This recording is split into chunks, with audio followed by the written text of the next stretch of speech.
النهارده الفجر مصر كلها صحيت على حاجة غريبة جدا. الناس في القاهرة وفي اسكندرية وفي الصعيد شافوا حاجة مش طبيعية في السماء، أشكال دخانية وخطوط بتنور وبتتحرك. الناس اللي صوروا المشهد قالوا إن هم شافوا خطوط بيضة بتمشي في السماء وبتسيب وراها دخان، وبعد كده بيبقى في كور نور أصفر وأزرق ووردي كأن في جسم في الفضاء. بس الغريب بقى إن مفيش أي صوت ظهر، وما كانش فيه انفجار، ما كانش فيه أي حاجة غير الضوء بس.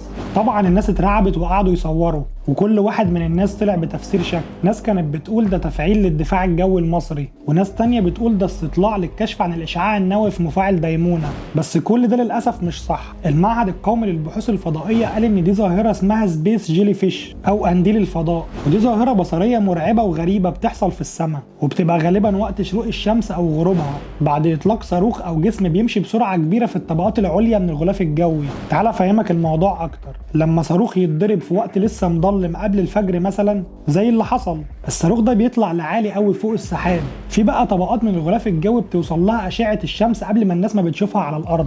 غازات العادم اللي بتطلع من الصاروخ بتتجمد او بتتكثف في طبقات الجو دي، وتبدا بقى تنور بالوان غريبه لما ضوء الشمس يضربها من الجنب. طب ليه بقى الظاهره دي اتسمت بالاسم ده؟